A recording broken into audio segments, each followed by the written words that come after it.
Hello and welcome back to the channel. My name is Emily M. Parr, and in this video I am going to be talking all about truth versus trash when it comes to fitness trends.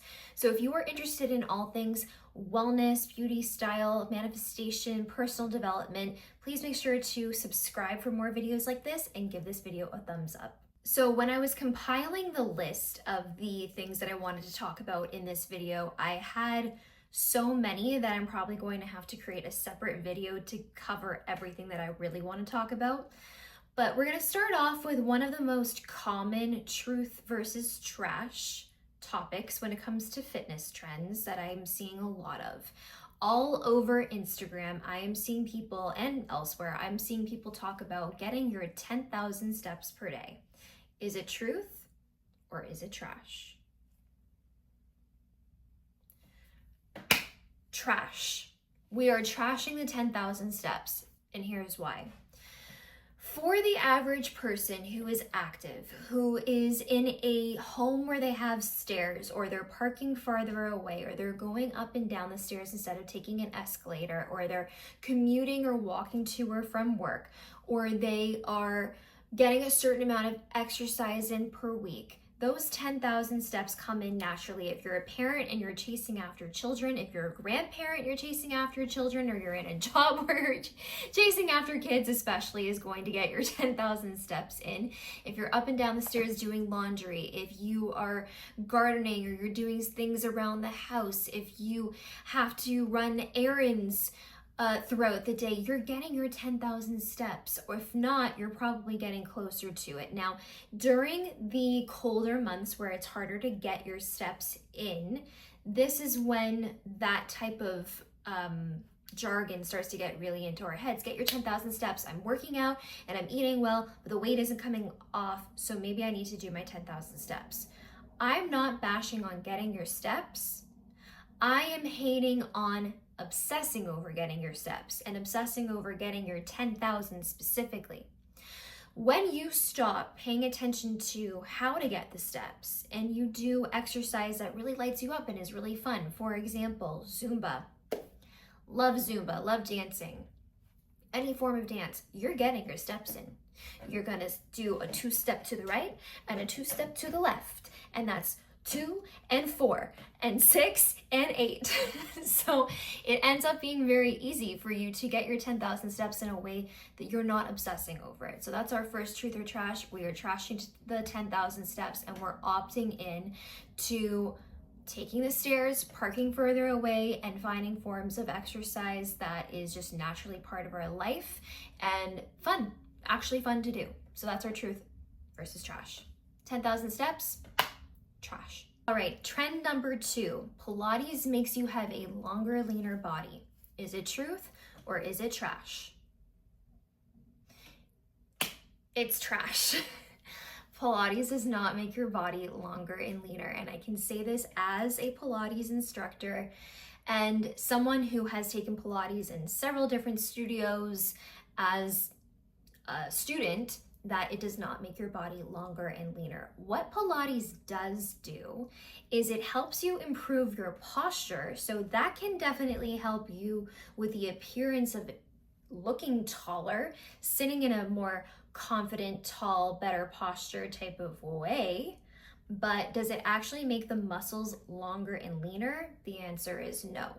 If you want to lean out, the truth is that you are going to have to eat differently, focus on whole foods, cut out inflammatory foods, and really notice what agrees with your stomach and what does not, because those things that your stomach does not agree with, even if it may not be inflammatory, will still inflame you. It will be a very individualistic thing, and that will prevent you from having that lean body, even if you're attending Pilates 5 days a week or more.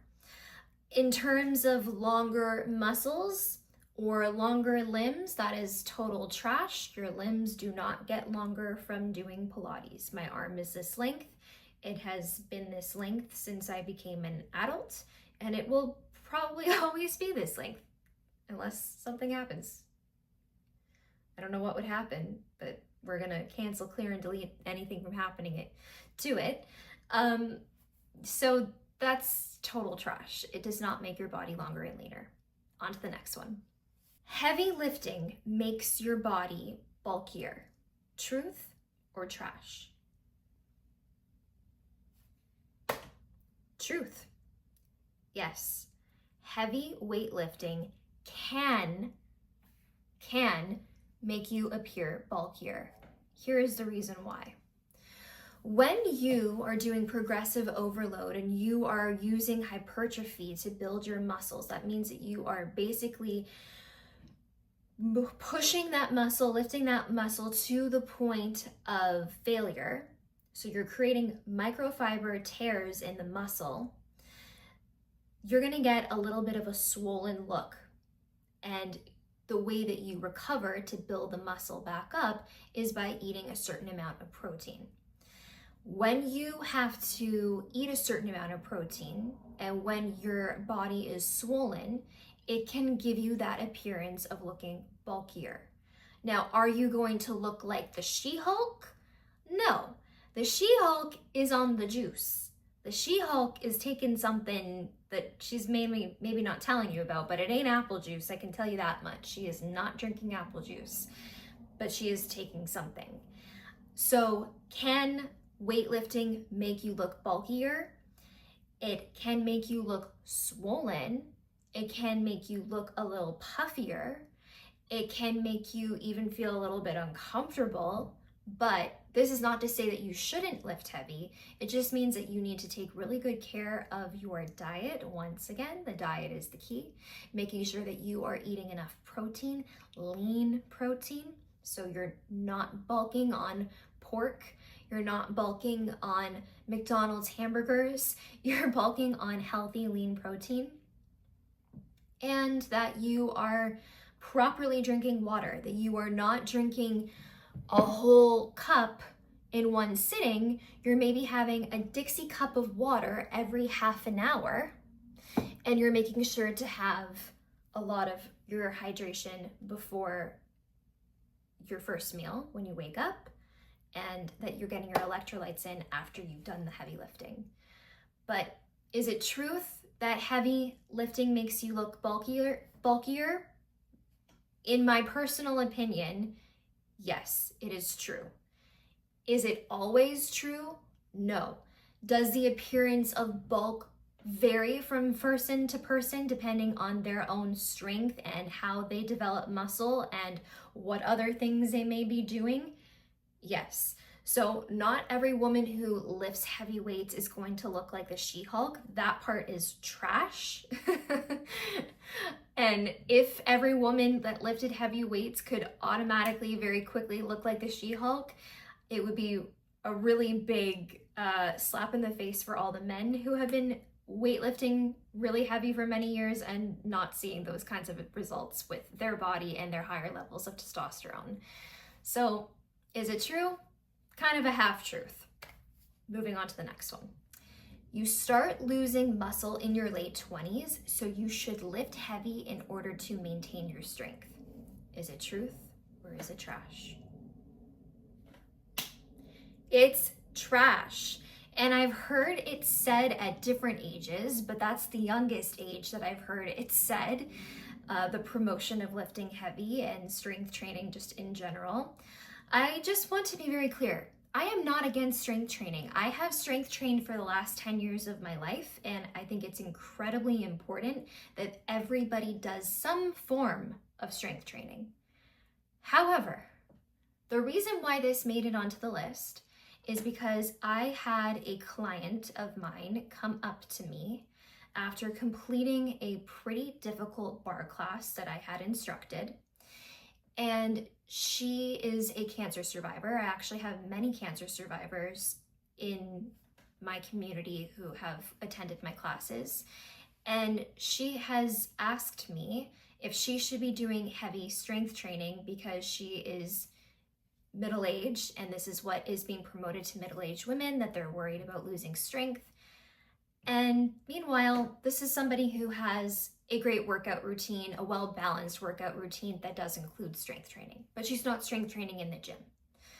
So I heard this, And it stuck in my mind, and I wanted to film this video because it's very frustrating to me that we are living in a world where we're telling women who have survived cancer that they're not strong enough. Your body fought off cancer, and you're physically active. You're doing the racket sports, the Pilates, the yoga, the bar, the walking, and you don't feel strong enough because some BS thing is telling you that you're not strong enough, is telling you that you have to worry about losing strength. So we have to be very careful about what we consume, and we have to remember that we are inherently stronger than we think we are. We're never really going to know the fullest extent of our strength until we are put into situations where we do have to fight, where we do have to really use all of our strength. But you are inherently stronger than you think. B, functional strength is more important than heavy lifting. So as long as you are able to hold and carry your own body weight, meaning that you can do a push-up, a sit-up, if you can do a pull-up, that would be amazing, but if you can at least do it with an assistance, that would be a pass, that would be acceptable. But if you're sitting there and you can't squat, and you can't squat with a weight, like pick a weight up off of the floor, that would be equivalent to the type of weight that you would be picking up in your everyday life. If you can't reach up and take a weight off of a shelf and pull it down, if you can't get yourself up off the toilet yourself, then yes, then those are all markers of loss of strength. Those are the functional movements that require functional strength, right? So if you're focusing on those things, you have functional strength. And that is more important than heavy lifting in the gym, which is going to put you into a cycle of what I talked about earlier, of the hypertrophy of pushing yourself to failure, and then being sore because you're doing all these other things in your workout routine, which is important. You should have a variety of different types of exercise and movement that you do. But if you are already sore from those other things and your functional strength related things in your day-to-day, then you don't have the time to recover the muscle, you see? So you end up actually causing more damage than good to your body as a result. So should you be doing some form of strength training? Yes, you should be doing some form of strength training at any age, at any and every age. It's not, oh, you're going to start to lose muscle, so now you should start strength training. Oh, at this point, the science, I'm telling you right now, it doesn't matter what they say about what age you start losing muscle. You need muscle your entire life. You should be strength training your entire life to be able to do the functional things and be an independent person long into your life, into your old age, so you are independent. You don't need somebody to help you to get up off the chair or to get up off the floor or to walk or to do those things. There's no right age. There is no there's no heavy is better than less heavy. It's just maintaining your strength that matters, and that's going to look different for everybody, but it needs to be sustainable. And if you're already having a really well-rounded workout routine where you are doing a bunch of different types of movements, it might not be wise to add in heavy weight training that is going to cause you to need to have a rest day, because a lot of people, especially a lot of men, they get into ego lifting and they don't take the break, and they don't take the break, and they also don't do any mobility training or stretching. So what happens?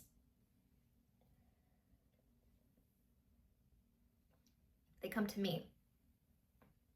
They come to me and they can only bring their arm back this far, and they've relied more on their knees because they haven't been squatting properly, because they focus more on their upper body strength, and that's wonderful, but not the best. You need to have upper and lower body strength. So is it true that women or men in their 20s start losing muscle and need to start strength training? No, that's trash. You need to maintain your muscle your entire life. You need to create a routine that works well for you. And that being said about muscle recovery, please do not skip out on your stretching, your yoga, your meditation, and your mindfulness, because the minute that you get into that ego mindset about how the body's supposed to look, especially if you are heavy lifting, it can be really easy to get sucked into the land of aesthetics. So this has to be a little bit more defined, this has to be a little bit more contoured. It's really easy to get like that. So if you are not incorporating your yoga, your mindfulness, and meditation, this is the place to find all of that. Please make sure to go and check out my videos on that, and like and subscribe for more videos. And please comment some more trends that you'd like me to debunk, truth or trash, because like I said, the list is really long and I could definitely do another video on this.